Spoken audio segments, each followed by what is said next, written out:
बिस्मिल्लाहिर्रहमानिर्रहीम अस्सलामुअलैकुम। आप देख रहे हैं YouTube channel grade sir Arsalan Arshad मेरा नाम है और बेसिक्स ऑफ अकाउंटिंग जो कि आई कॉम और एफ़ए में पढ़ाई जाती है अल्लामा इकबाल ओपन यूनिवर्सिटी में, जिसका कोर्स कोड है 1339। इसका चैप्टर नंबर या वीडियो नंबर 4 लेकर आया हूँ। अभी तक मैंने आप लोगों के साथ बुक को स्टार्ट नहीं किया, बिल्कुल आसान तरीके से उर्दू ज़बान में आपको समझाने की कोशिश कर रहा हूँ कि जिन अकाउंट से आपका वास्ता पड़ने लगा है आपने इनको कैसे टैकल करना है। आज की इस वीडियो में भी आपको पहले देसी तरीके से और उसके बाद बुक से जर्नल एंट्रीज करने का आसान से आसान तरीका बताया जाएगा। बिना टाइम को ज़ाया किए मैं आपको लेकर चलता हूँ जनरल एंट्रीज की तरफ। सबसे पहले हम बात करते हैं अपनी रोज़मर्रा ज़िंदगी की, ठीक है, ताकि आपको बात समझने में आसानी हो। हम पहले बात कर लेते हैं एक घर की। एक घर में जो रूटीन के खर्चे होते हैं वो किस तरह के होते हैं, वहाँ से आपको बात समझने में आसानी होगी। मान लीजिए कि अगर आप खुद जॉब करते हैं या आपके भाई जॉब करते हैं या आपके फादर जॉब करते हैं, तो आज 1 सितंबर 2024 को उनको 25,000 रुपये की सैलरी मिली, ठीक है, 25,000 रुपये उनके पास आ गए। अब इसकी जर्नल एंट्रीज क्या होगी, देखें, कुछ उसूल याद कर लें। जो डेबिट होता है उसको पहले और ऊपर लिखा जाता है, इस तरह जो क्रेडिट होता है वो बाद में और नीचे लिखा जाता है। डेबिट की जो एंट्रीज हैं उसके साथ आप बाय का वर्ड लिख सकते हैं, ना भी लिखें तो मसला नहीं है। इसी तरह क्रेडिट की एंट्रीज के साथ आप लोग टू का वर्ड लिखते हैं, ठीक हो गया। तो बाकी मैंने आपको याद होगा कि मैंने आपको ये समझाया था यहाँ पर, ये इस जो ग्रुप बनाए थे, और यहाँ पर मैंने आपको कहा था कि एसेट्स और एक्सपेंस के बॉक्स में जब भी कोई चीज़ आएगी, जब भी कोई एंट्री आएगी, तो ये दोनों अकाउंट हैप्पी होंगे, और जब हैप्पी होंगे तो डेबिट हो जाएंगी। शायद आपको याद हो, अगर नहीं याद तो ये पहला वीडियो बहुत इंपॉर्टेंट है जर्नल एंट्रीज को समझने के लिए। इसका लिंक आई बटन में लगा रहा हूँ, डिस्क्रिप्शन में लगा रहा हूँ, इसको देख लें। फिर ये जो मैं अभी वीडियो बना रहा हूँ चैप्टर 4, ये आपको समझ आएगा, ठीक है। इसी तरह मैंने बी ग्रुप का भी बताया था कि जब ये 3 अकाउंट, रेवेन्यू जिसे हम इनकम कहते हैं, लायबिलिटी और कैपिटल अकाउंट जिसे प्रोप्राइटरी अकाउंट भी कहा जाता है, जब इनके बॉक्स में कोई चीज़ आएगी, जब इनके जर्नल में कोई एंट्री आएगी, तो ये हैप्पी होकर क्या हो जाते हैं, क्रेडिट हो जाते हैं। अब मैं आपको बता रहा हूँ कि बॉक्स में आना, एंट्री आने को मैं आप कनेक्ट कर रहा हूँ इंक्रीज से, ठीक है जी। जब भी एसेट्स अकाउंट या एक्सपेंस अकाउंट इंक्रीज होगा तो वो क्या होगा, डेबिट होगा, ठीक है। जब इनके बॉक्स में कोई चीज़ डाली जाएगी, अब मैं ज़रा थोड़ा सा आपको बुक की तरफ लेकर आता हूँ। बॉक्स में चीज़ डालना या एंट्री होने को अब हम रिप्लेस कर रहे हैं इंक्रीज के वर्ड से। तो जब भी आप लोगों का एसेट या एक्सपेंस इंक्रीज होगा तो वो डेबिट होगा, ठीक है, और एसेट या एक्सपेंस डिक्रीज होगा तो ये क्रेडिट होगा। अब हम इस एंट्री से बात करते हैं कि आपको 25,000 रुपये की सैलरी मिली है, तो आपके पास क्या आया है, कैश आया है, ठीक है जी। कैश क्या होता है मैं आपको बता चुका हूँ लिस्ट ऑफ एसेट्स में कि ये हमारा एसेट्स होता है। जब भी आपका एसेट बढ़ेगा तो आप उसको डेबिट करेंगे। यहाँ पर मैंने एंट्री की बाय कैश अकाउंट। अब बाय मैंने क्यों लिखा, बाद स्टूडेंट्स कंफ्यूज हो जाते हैं कि क्रेडिट की एंट्री कौन सी है, डेबिट की एंट्री कौन सी है। तो जो बच्चे इस चीज़ में थोड़ा कमज़ोर हैं वो डेबिट एंट्रीज के साथ बाय लिखें और क्रेडिट एंट्रीज के साथ टू लिखा करें। इसमें से किसी को भी बोर्ड में, स्कूल जो आपके ट्यूटर होंगे, कोई इतराज़ नहीं होगा। न्यू बच्चे, फ्रेश बच्चे साथ लिखते हैं, बाद में जब आप एक्सपर्ट हो जाएं, ट्रेन हो जाएं, तो फिर लिखना छोड़ दें। अब यहाँ पर देखें, ब्रैकेट के अंदर मैंने इस एंट्री को जस्टिफाई किया है। क्या जस्टिफाई किया है, मैंने लिखा है ए से हमारा एसिड आई से इंक्रीज हुआ तो मैं इसको इसलिए डेबिट कर रहा हूँ। इनिशियली जब आप एंट्रियाँ सीख रहे हैं तो आप लोगों ने लेड पेंसिल से, जैसे हम देसी ज़बान में कच्ची पेंसिल कहते हैं, जितनी भी एंट्रियाँ करेंगे उसके अंदर ब्रैकेट बनाकर आपने ये जस्टिफिकेशन लाजमी लिखनी है। ये आपकी बेस को बड़ा मजबूत करेगी। क्या कि ये जो एंट्री है ये एसिड है, आई ए से, एसिड के बाद मैंने आई लिखा हुआ है। तो बच्चों आई से मुराद है इंक्रीज, यानी कि बढ़ जाना। एसिड जब इंक्रीज होगा तो वो क्या हो जाएगा, डेबिट, ठीक है, इसलिए मैंने इसको बाय के साथ लिखा है। देखिए मैं फिर से आपको बता रहा हूँ, यहाँ पर पहले लेक्चर में मैंने आपको कहा था कि ये बॉक्स है। अब इस बॉक्स को हम रिप्लेस करते हैं लेजर से, और मैं इसके अंदर चीज़ डालने को जो मैंने कहा था उसको हम रिप्लेस करते हैं इंक्रीज से, ठीक है। तो ये चीज़ आपने पहला लेक्चर लाजमी देखिएगा, आपको बात की समझ आएगी, ठीक है जी। आपके पास सैलरी आई, सैलरी का सोर्स क्या था, कहाँ से आई थी, इनकम से आई थी, ठीक है। तो यहाँ पर मैंने आपको पहले लेक्चर में बताया था कि जब आपके रेवेन्यू या इनकम बॉक्स में कोई चीज़ डाली जाएगी, जब इन रेवेन्यू या इनकम इंक्रीज़ करेगा तो ये हैप्पी होगा, इसकी फेवरेबल कंडीशन क्या हो जाएगी, क्रेडिट हो जाएगी। तो यहाँ पर जनाब जो मैंने टू सैलरी क्रेडिट की है वो इसलिए की है कि इनकम अकाउंट जब भी जो है वो इंक्रीज़ करता है, ठीक है, आई देखें, तो वो क्रेडिट हो जाता है। उम्मीद करता हूँ आप लोगों को समझ आ रही होगी ये क्या हुआ, कैसे कंसेप्ट के साथ चलना है। ये जो ब्रैकेट के अंदर मैंने डाटा लिखा हुआ है ना बेटा, ये आप लोगों का लिखना ज़रूरी नहीं है, लेकिन लेड पेंसिल से जब लिखेंगे तो आप लोगों को समझ आएगी कि आप क्या कर रहे हैं, कैसे कर रहे हैं, या जिस बंदे को दिखाएंगे वो आपकी गलती पकड़ लेगा कि आपने क्या किया, कैसे किया। यहाँ पर उसके बाद तीसरा स्टेप ये होता है कि आप ब्रैकेट डालकर इसके अंदर नरेशन देते हैं कि received salary for the month of सितंबर 2024।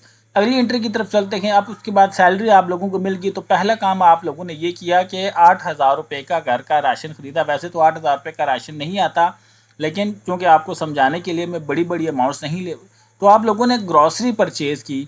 अब यहाँ पर मैं आपको बता चुका था इस चैप्टर में कि एक्सपेंस और एसिड, आप लोगों ने जो वीडियो देखी थी मेरी आज कल जो मैंने डाली थी वो आपकी नज़रों में आई होगी, नहीं तो चैप्टर 3 देख लीजिएगा कि what is the difference between acids and expense. Acid और एक्सपेंस के बीच में क्या फ़र्क होता है। जब हम कोई ऐसी चीज़ खरीदते हैं जो हमें 1 साल या उससे ज़्यादा का फ़ायदा देती है, बिज़नेस में जो है वो मनी जनरेशन करने में हेल्प करती है, तो वो एसिड होता है। जब हम कोई ऐसी चीज़ खरीदते हैं जो हमें वक्ती तौर का फ़ायदा देती है, 1 साल या उससे कम का फ़ायदा देती है, तो वो एक्सपेंस होती है। अब यहाँ पर वापस आ जाते हैं, मुझे आप ये बताएं कि जो ग्रॉसरी आप ख़रीद रहे हैं क्या ये आपकी 1 साल से ज़्यादा चलेगी, तो नहीं। राशन जो है वो 1 महीने के लिए होता है, यानी कि 1 साल से कम का फ़ायदा देगा, तो इस रूल के मुताबिक ये आपका क्या हुआ, एक्सपेंस हो गया। अब देखें एक्सपेंस इंक्रीज़ हुआ, ये देखें ई से एक्सपेंस, आई से इंक्रीज़ हुआ, तो मैं इसको यहाँ पर क्या कर रहा हूँ, डेबिट। फिर से बता रहा हूँ, ये ब्रैकेट के अंदर ये जो डाटा लिखा हुआ है ये आपने नहीं लिखना, जस्ट अभी आप लोगों को समझाने के लिए ये मैंने ब्रैकेटों के अंदर बता रहा हूँ। इस तरह जब आपने ग्रॉसरी खरीदी तो बदले में आपको क्या देना पड़ा, कैश। कैश हमारा क्या होता है, एसिड। तो एसिड जो है जब डिक्रीज़ होगा तो वो क्या हो जाएगा, क्रेडिट। ठीक है, ये आप लोगों ने देख लेना है। यहाँ पर आप नरेशन दे देंगे ग्रॉसरी परचेज। इसके बाद आगे बात करें तो आप लोगों ने 5,000 रुपये बिजली का बिल अदा किया। बिजली का बिल आपने फिर वो इसी पे आ जाता हूँ कि बिजली का बिल 1 महीने के लिए होता है या 1 साल से ज़्यादा के लिए होता है। तो बिजली का बिल 1 महीने के लिए होता है, यानी कि इसका बेनिफिट 1 साल से कम है, तो ये हमारा बिजली का बिल क्या हो जाएगा, एक्सपेंस हो जाएगा। अब यहाँ पर देखें जी, by electric bill account RS 5,000 expense था, एक्सपेंस जब भी इंक्रीज़ करेगा डेबिट हो जाएगा। इस तरह टू कैश अकाउंट, कैश हमारा एसिड है, एसिड जब भी डिक्रीज़ होगा ये क्रेडिट हो जाएगा। और यहाँ पर हमने narration they the, paid electricity bill month of अगस्त 2024। अभी बेटा मैं आपको बुक नहीं पढ़ा रहा, अभी जस्ट मैं आपको घर के अंदर जो फाइनेंशियल ट्रांजेक्शन्स होती हैं, जो आप लोग हर महीने अपनी आंखों से देख रहे होते हैं, आपके अब्बू कर रहे होते हैं, आपकी मदर कर रही होती हैं, आपका भाई कर रहा होता है, अभी मैं सिर्फ उन पे बात कर रहा हूँ। ठीक है, इसके बाद आगे चलें तो यहाँ पर एक और एंट्री आती है जी, आप बिजली के साथ साथ सुई गैस का बिल अदा करते हैं, तो सुई गैस का बिल आपने 2,000 अदा किया, वही सेम एंट्री होगी। अब बिजली का बिल कितने अरसे के लिए होता है, 1 महीने के लिए, यानी कि बेनिफिट 1 साल से कम है, तो ये हमारा एक्सपेंस हो जाएगा। एक्सपेंस जब भी इंक्रीज़ होगा, बढ़ेगा, तो ये डेबिट होगा बाय सुई गैस, सॉरी यहाँ पे मैंने एस डालना था, आर डाल दिया, बाय सुई गैस अकाउंट। ठीक है बच्चों, टू कैश अकाउंट। फिर से बता रहा हूँ, कैश हमारा एसिड है, एसिड जब भी डिक्रीज़ होगा तो ये क्रेडिट हो जाएगा। इसके बाद आगे चलें तो यहाँ पर हमारे पास है जी, आप लोग अपनी फ़ीस पे करते हैं, अपने छोटे बहन भाइयों की, अगर मैरिड हैं तो अपने बच्चों की फ़ीस पे करते हैं। अब फ़ीस का ड्यूरेशन कितने अरसे के लिए होता है, फ़ीस कितने आप पे करते हैं, उसका फ़ायदा 1 महीने के लिए होता है। 1 महीने के बाद आपसे दोबारा फ़ीस मांगी जाती है। तो इस रूल के हिसाब से ये हमारा एक्सपेंस हुआ, क्योंकि एक्सपेंस की डेफिनेशन यही है कि ऐसी चीज़ जिसका फ़ायदा 1 साल या उससे कम के लिए हो, वो हमारी क्या कहलाती है, एक्सपेंस कहलाती है। तो बच्चों की जो फ़ीस आप पे कर रहे हैं वो आपका एक्सपेंस का, इसकी एंट्री होगी बाय स्कूल फ़ी अकाउंट 6,000, ये एक्सपेंस था, आई से इंक्रीज़ हुआ तो हमने इसको डेबिट कर दिया। टू कैश अकाउंट, बदले में हमारे पास से कैश किया, कैश हमारा एसिड है, एसिड डिक्रीज़ हुआ तो हमने इसको क्या कर दिया, क्रेडिट कर दिया। यहाँ पर हम नरेशन दे देंगे, paid school fee for the month of सितंबर, स्कूल फ़ी कर लें या कॉलेज फ़ी कर लें। अच्छा, अब आपकी सैलरी वैसे भी 5,000 बची है, तो आपने एक छोटा बटनों वाला मोबाइल ले लिया है, तो वो मोबाइल आपका आया 5,000 रुपये का। ठीक है, तो अब बाय मोबाइल अकाउंट 5,000। अब मुझे ये बताएं कि जो मोबाइल आप लेते हैं वो क्या आपका 1 साल से कम चलता है या 1 साल से ज़्यादा चलता है। मोस्टली अगर कोई हादसा ना हो, वो गिर ना जाए, कोई टूट ना जाए, तो वो अलग बात है, वरना जो मोबाइल की लाइफ होती है, इस तरह तो गाड़ियाँ भी जो देखें उनके भी एक्सीडेंट हो जाते हैं। मोबाइल की जो लाइफ होती है वो मिनिमम 5 साल की होती है, यानी कि मोबाइल का फ़ायदा आपको 1 साल से ज़्यादा होता है। तो जो मोबाइल आपने ख़रीदा है वो हमारा एसेट होगा। अब इसकी एंट्री कैसी होगी? By mobile account 5000। अब ये हमारा एसेट है, तो एसेट जो है वो जब इंक्रीज़ करेगा आई से, तो हम इसको क्या करेंगे? डेबिट। बदले में आपने क्या दिया है? कैश। तो कैश भी हमारा एसेट है, यहाँ पर एसेट हमारा डिक्रीज़ हो रहा है, तो यहाँ पर हम क्या कर देंगे? इसको क्रेडिट। और यहाँ पर हम नरेशन दे देंगे कि परचेज न्यू मोबाइल।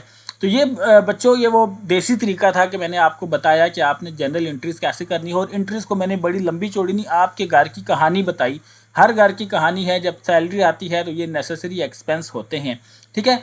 अब मैं आपको लेकर चलता हूँ किताब की तरफ, और मैं बताता हूँ कि किताब से जब आप लोगों का वास्ता पड़ेगा तो किस तरह की एंट्रीज़ आप लोगों के सामने आएंगी। तो मैं इसको ओपन कर लेता हूँ, बल्कि एंट्रीज़ मैंने आप लोगों के लिए करके रखी हुई हैं। अब यहाँ पर देखें, पहली एंट्री जो है वो हमारे सामने आ रही है। On April 1, 2016 Anees started business with RS 1 lakh and other transaction for the month of. तो अनीस ने 1 लाख रुपए से अपना कारोबार स्टार्ट किया। इसकी एंट्री क्या होगी?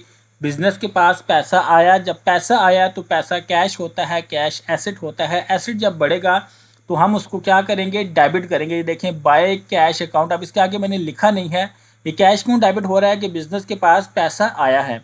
टू कैपिटल हम क्यों कर रहे हैं? मैंने यहाँ पर आपको बताया था, मैं आपको फिर से बता देता हूँ ग्रुप बी में, कि प्रोप्राइटरी जो हमारा कैपिटल अकाउंट होता है, जब भी ये इंक्रीज़ होगा तो हैप्पी होगा, जब हैप्पी होगा तो इसको हम क्या करेंगे? क्रेडिट करेंगे। तो कैपिटल अकाउंट जनाब हमारा हैप्पी हुआ है, इंक्रीज़ हुआ है। जब ये हैप्पी और होता है तो इसको हम क्या करते हैं? क्रेडिट। तो यहाँ पर आप देख सकते हैं, कैश इंक्रीज़ हुआ, एसेट इंक्रीज़ हुआ, उसको डेबिट कर दिया। कैपिटल जब प्रोप्राइटरी अकाउंट इंक्रीज़ हुआ तो हमने उसको क्या कर दिया? क्रेडिट कर दिया। यहाँ पर कैश के सामने डेबिट वाले खाने में 1 लाख लिख दिया, और जो कैपिटल था इसके क्रेडिट वाले जो बॉक्स था उसमें 1 लाख लिख दिया। यहाँ पर हमने नरेशन दे दी कि स्टार्टेड बिजनेस विद कैश। अगली एंट्री देखते हैं, purchase furniture for cash RS 7000। 7,000 रुपये का आप लोगों ने फर्नीचर ख़रीदा। अब फिर से आपसे पूछ रहा हूँ कि फ़र्नीचर जो है वो आपको कितने अरसे के लिए फ़ायदा देता है? मोस्टली लोगों का फ़र्नीचर 10-10, 15-15 साल चलता है, तो इसका फ़ायदा 1 साल या इससे ज़्यादा का होगा। तो ये हमारा एसेट कहलाएगा। एसेट जब भी इंक्रीज़ होगा तो हम इसको क्या करेंगे? डेबिट। तो बाय फर्नीचर अकाउंट डेबिट हुआ 7,000 से, देखें डेबिट में। अब कैश भी हमारा एसेट था, ज़रा एक एसेट लेके हमने दूसरा एसेट दे दिया, तो यहाँ पर कैश हमारा डिक्रीज़ हुआ, तो हम इसको क्रेडिट में 7,000 लिख के यहाँ पर इसकी क्या कर देंगे? नरेशन दे देंगे। तीसरी एंट्री को देखें तो purchase goods for cash RS 2000 and for credit RS 1000 from Khalil retail store. अच्छा, गुड्स क्या होती हैं बच्चों? कारोबार में हर वो चीज़ जिसको बेचकर बिजनेस पैसा कमाता है उसको गुड्स कहा जाता है। मान लीजिए किसी बंदे की दुकान है, वो कपड़े बेचता है, पैंट शर्ट बेचता है, तो वो उसको ये नहीं कहेगा कि मैंने पैंट शर्ट ख़रीदी, पैंट शर्ट सेल्स की, वो उसके लिए गुड्स होंगी। ऐसी चीज़ें जिनको बंदा पर्सनल यूज़ ना करे बल्कि उनको बेचकर पैसा कमाए, उनको बिज़नेस में गुड्स कहा जाता है, ठीक है।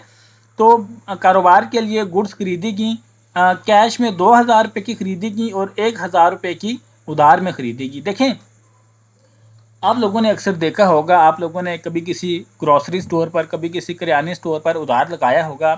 जब आप पैसे लेकर जाते हैं, कैश लेकर जाते हैं, किसी करियाना स्टोर से, ग्रॉसरी स्टोर से कोई चीज़ ख़रीदते हैं, तो दुकानदार चुप करके आप लोगों से पैसे लेता है और आपको वो चीज़ दे देता है। लेकिन जब आपका किसी दुकान पर खाता लगा हुआ होता है, उधार लगा हुआ होता है, तो जब आप कोई चीज़ उधार लेते हैं तो दुकानदार आपके नाम से एंट्री कर लेता है कि फ़लाने बंदे ने फ़लानी तारीख को इतनी चीज़ ली। अब यहाँ पर यही सीन है, जो तो एंट्री कैश की है वहाँ पर हमने जिक्र ही नहीं किया कि कैश हमने किस बंदे को चीज़ें बेची, यहाँ पर कोई नाम नहीं है। लेकिन खलील जो हमने कैश पे ख़रीदी उसका तो कोई जिक्र नहीं है कि हमने किस बंदे से ख़रीदी। लेकिन जो हमने चीज़ें उधार ख़रीदी है वहाँ पर हमने उस दुकान के मालिक का नाम अपने पास नोट कर लिया है कि यार खलील साहब को हमने 1,000 रुपये देने हैं, 1,000 रुपये की चीज़ें उनसे हमने क्रेडिट में ख़रीदी हैं, ठीक है। ये एंट्री आपको समझ आई? अकाउंट्स में याद रखिएगा, जब भी आप किसी से उधार लेन देन करेंगे तो उस बंदे का नाम या उसके बिज़नेस का नाम यूज़ होगा। अब इसकी एंट्री कैसी होगी? यहाँ पर आप देखें, बाय परचेजेज अकाउंट। टोटल हमने गुड्स कितने की ख़रीदी? 2,000 ये और 1,000 रुपये, तो टोटल हमने गुड्स खरीदी ₹3000 की। बाय परचेजेज अकाउंट, अब परचेज़ क्या होते हैं जी? परचेज़ हमारा एक्सपेंस होता है, ठीक है, एक्सपेंस होता है क्योंकि ये ख़र्चा हम करते हैं वक्ती तौर बिज़नेस के लिए, तो ये हमारा एक्सपेंस होता है। चाहे आप गाड़ियों का भी काम करते हैं, आप गाड़ियाँ ख़रीद के बेचते हैं तो आप उसको एसेट ट्रीट नहीं करेंगे, आप उसको एक्सपेंस ट्रीट करेंगे। तो बाय परचेज अकाउंट ₹3000 से मैंने डेबिट कर दिया। इसके बदले में आपका क्या गया? ₹2000 आपने कैश दिया, कैश आपका एसेट था, एसेट जब इंक्रीज़ हुआ तो क्रेडिट हो गया। इसके बाद खालिद अकाउंट जो है, खालिद जो है वो आपका जो है वो अपना क्रेडिटर है। क्रेडिटर वो होता है जिसके हम मकरूज़ होते हैं, जिसके हमने पैसे देने होते हैं। तो जो क्रेडिटर होता है वो हमारी लाइबिलिटी होती है, हमने उसको पैसे देने होते हैं। और यहाँ पर मैंने बताया हुआ है कि जब लाइबिलिटी जो है वो इंक्रीज़ होगी आपकी, तो वो क्या हो जाएगी? क्रेडिट हो जाएगी, ठीक है। तो ये एंट्री आप लोगों ने समझ लेनी है। किसी कोई मसला आए तो फिर पूछ लीजिएगा।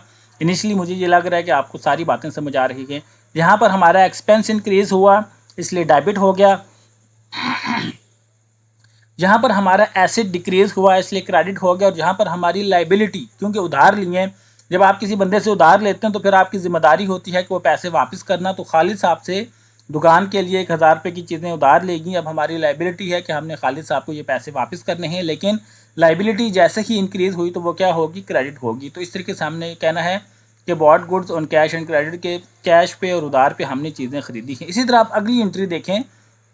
अगर आप किसी दुकान के मालिक हैं तो मैं यहाँ से आपको दिखाता हूँ। Sold goods to Khan and brothers 12,000 and cash sale 5,000। Khan brother को हमने उधार पे 12,000 की चीज़ें बेची हैं और कैश में हमने 5,000 की चीज़ें बेची हैं, ठीक है। तो जो कैश बेचेंगे उसमें हम बंदे का नाम नहीं लिखेंगे क्योंकि हमारे पास कैश आ गया, लेकिन जिस बंदे का खाता हमारे पास है हम उसके खाते में लाजमी लिखेंगे कि उसने हमारे पास से जो है वो इतनी चीज़ें ख़रीदी हैं। अब यहाँ पर आप देखें इसकी एंट्री कैसे होगी। सबसे पहले हम लिखेंगे यहाँ पर by Khan and brothers account. अब खान और ब्रदर्स को हमने क्यों जो है वो डेबिट किया? जो हमारे जैसे हम इनके मकरूज़ हैं ना खालिद के, तो ये जो है हमारी लाइबिलिटी को बढ़ा रहा। इस तरीके से जो हमारे मकरूज़ होते हैं उनको कहा जाता है डेटर, और डेटर जो है वो आप लोगों का एसेट्स होता है, ठीक है। तो इसलिए हमने खान ब्रदर को जो है वो डेबिट कर दिया है कि हमें 5,000 की हमारी कैश सेल थी, ये भी डेबिट होगी। और जो किस चीज़ से हमारे पास पैसा आया? सेल से। सेल्स हमारी क्या होती है? इनकम होती है। तो इनकम जो है, रेवेन्यू जो है वो जब भी इंक्रीज़ होगा तो वो क्या होगा? क्रेडिट होगा। तो इस तरीके से ये एंट्री भी मुकम्मल होती है। इसके बाद आगे बात करें तो जो बिज़नेस ओनर था उसने ₹2000 पर्सनल यूज़ के लिए निकाले। तो मैंने आपको कहा था जब बिज़नेस में पैसा लगाया जाता है तो उसकी एंट्री होती है cash account to capital account. कुछ बच्चे इसी एंट्री को रिवर्स कर देते हैं, capital account to cash account. लेकिन जब ओनर जो है बिज़नेस से पैसा निकालता है तो ये एंट्री इस कैपिटल की जगह ड्राइंग आ जाता है, डेबिट हो जाता है। ये एंट्री ऐसे होगी कि by drawing account to cash account ₹2000 से, ठीक है। ये जब बिज़नेस से पैसा निकाला जाता है तो उसमें कैपिटल अकाउंट को डेबिट नहीं किया जाता, बल्कि कैपिटल अकाउंट की जगह ड्राइंग को डेबिट किया जाता है। इसके बाद अगली एंट्री की बात करें तो यहाँ पर जनाब हमारे पास अगली एंट्री है कि पेड खालिद रिटेल स्टोर ₹500। यहाँ पर हमने, आपको पता होगा कि खालिद रिटेल स्टोर से ₹1000 का हमने क्या किया था? उधार हमने ख़रीदारी की थी। अब ₹1000 में से यहाँ पर हमने ₹500 अदा कर दिए, ठीक है। एंट्रियों का आपस में लिंक भी होता है, ये चीज़ भी आपने देखनी है। तो जब हमने पैसे अदा किए तो एंट्री क्या बनी हमारे? इस एंट्री की बात करें तो यहाँ पर आप देख सकते हैं मैंने खालिद अकाउंट को डेबिट किया हुआ है। क्यों डेबिट किया हुआ है? खालिद अकाउंट मेरी लाइबिलिटी थी, ठीक है। ये देखिए ये मेरी लाइबिलिटी थी, ठीक है। तो ये क्रेडिट हो रही थी। अब मैंने अपनी ज़िम्मेदारी ₹500 कम की है तो अब ये खालिद अकाउंट क्या हो जाएगा? डेबिट हो जाएगा। पहला लेक्चर जब तक आप लोग नहीं देखेंगे आपको ये स्टोरी समझ नहीं आएगी। दूसरी यह है कि मेरे पास कैश था, कैश मेरा एसिड था। एसिड जैसे ही मैंने खालिद को दिया तो मेरा एसिड कम हो गया। तो एसिड जब कम हुआ तो मैंने इसको डिक्रीज़ किया और इसको मैंने 500 से क्रेडिट कर दिया। आगे बात करें तो कुछ लोगों ने हमारे भी पैसे देने थे। यहाँ पर आप देखें खान एंड ब्रदर्स ने हमसे ₹12,000 की जो है वो उधार चीज़ें ख़रीदी थी। तो खान और ब्रदर ने हमें ₹10,000 पे कर दिया। तो हमारे पास कैश आई। कैश कहाँ से आई जनाब? हमारे पास कैश आई तो हमने उसको ₹10,000 को डेबिट किया क्योंकि एसिड इंक्रीज़ हुआ। तो खान एंड ब्रदर से आई तो जो बंदे हमारे जिन्होंने पैसे देने होते हैं वो हमारे डेटर कहलाते हैं और डेटर हमारे जो हैं वो एसिड्स होते हैं। तो एसिड्स जब आपका कम हुआ तो ये क्या हो गया? क्रेडिट हो गया। ठीक है, एसेट डिक्रीज़ हुआ तो क्रेडिट हुआ, और कैश की सूरत में जब एसेट इंक्रीज़ हुआ तो डेबिट हुआ। तो आप लिखेंगे amount receive from Khan and brother. इसके बाद आखिरी एंट्री की बात करें तो आपने अपने एम्प्लॉय को 2000 रुपये की सैलरी दी, तो सैलरी का फ़ायदा 1 महीने के लिए होता है या 1 साल के लिए होता है? तो इसका जवाब यह है कि सैलरी 1 मंथ की होती है, यानी कि इसका फ़ायदा 1 साल से कम के लिए होता है, तो इसको एक्सपेंस तस्वुर किया जाएगा। तो यहाँ पर ये जो सैलरी अकाउंट है ये डेबिट हो जाएगा 2000 रुपये से, और कैश आपका एसेट है ये 2000 रुपये से क्रेडिट हो जाएगा। क्रेडिट इसलिए होगा कि ये आपका एसेट है ये डिक्रीज़ हुआ और क्रेडिट हो गया, और यहाँ पर आप लोगों ने नरेशन दे दी पेड सैलरी। तो बच्चों ये था सारा जो है वो जर्नल एंट्रीज, कोशिश की मैंने आपको समझाऊं। अच्छा, एक और टिप लेते हुए जाएं, यहाँ पर मैं आपको बता दूं कि जब भी आप पेमेंट करते हैं, देखें पेमेंट आपने की, या तो आपकी पेमेंट एसेट होगी या आपकी पेमेंट एक्सपेंस होगी। अब इसका फार्मूला फिर से बता रहा हूँ। अगर किसी ऐसी चीज़ की ख़रीदारी के लिए पेमेंट कर रहे हैं, कोई ऐसी सहूलत लेना चाह रहे हैं जो आपको 1 साल या उससे ज़्यादा का फ़ायदा देगी, तो वह एसेट होगा। किसी ऐसी चीज़ की ख़रीदारी कर रहे हैं जो आपको 1 साल या उसके कम का फ़ायदा देगी, तो एक्सपेंस होगा। ठीक है, लाइबिलिटीज़ कब बनती हैं? जब आप इन दोनों में से कोई एक सर्विस लेते हैं और उधार ले लेते हैं। सर्विस ले ली आपने, कोई चीज़ ले ली, उधार ले ली, वक्त पर पेमेंट नहीं की, तो इन दोनों की जो अदायगी पेंडिंग है वो फिर आपकी क्या बन जाती है? लाइबिलिटी बन जाती है। मिसाल के तौर पर आप गए किराने स्टोर पर, आप लोगों ने उधार राशन लिया और उस टाइम पैसे नहीं दिए। ठीक है, उसी टाइम पैसे दे देते तो राशन का फ़ायदा 1 महीने के लिए होता है, ये आप लोगों का एक्सपेंस बन जाता। ठीक है, और आप गए मोबाइल शॉप पर, आपने मोबाइल लिया और आपने उसको पैसे नहीं दिए, अगर पैसे दे देते तो ये आपकी एसेट्स बन जाता। अब चूंकि आपने उधार कर लिया है, तो चाहे आप एसेट्स का उधार करें या एक्सपेंस का उधार करें, ये फिर आपकी लाइबिलिटी बन जाएगी। ये पेमेंट आपने फिर बाद में जब तक देंगे नहीं, आपकी लाइबिलिटी आपकी ज़िम्मेदारियों में रहेगी और क्रेडिट होगी। तो उम्मीद करता हूँ आज का ये लेक्चर बच्चों आप लोगों को समझ आया होगा। किसी किस्म का कोई भी सवाल होता है तो खुलकर बेधड़क होकर, मेरे जितने भी बच्चे हैं बच्चियाँ जो मेरी वीडियो देखते हैं, बिल्कुल खुलकर सवाल करें। अगर कमेंट बॉक्स में सवाल करने में कोई शर्म महसूस होती है, कोई मसला है, तो फेसबुक पेज पर चले जाएं, वहाँ पर सवाल करें, कोई भी नहीं देखेगा। वहाँ पर भी नहीं कर सकते, फेसबुक की आईडी नहीं है, तो डिस्क्रिप्शन में व्हाट्सएप का एक ग्रुप लगा हुआ है, उसके एडमिन को अपना सवाल भेजें, वो मेरे तक पहुँचा देंगे। बच्चों आप लोगों ने अगर मेरा चैनल देखा होगा तो आपको पता होगा कि मैं हर सवाल का वीडियो बनाकर जवाब देता हूँ। ठीक है, तो बिल्कुल परेशानी की कोई बात नहीं, आप लोग सीखने के लिए आए हैं, मैं यहाँ पर सिखाने के लिए आया हूँ। कोई छोटा सा छोटा पॉइंट अगर आपको समझ नहीं आ रहा तो सवाल आपने लाजमी करना है। जो बच्चे बोलते नहीं हैं, सवाल नहीं करते, वो हमेशा नाकाम रहते हैं। बेशक आपका सवाल गलत है, ठीक है, जैसा भी है, सवाल लाजमी कीजिएगा। वीडियो आपने देखी, आपकी कीमती वक्त का बहुत शुक्रिया। अपना ख्याल रखिएगा। अल्लाह हाफ़िज़।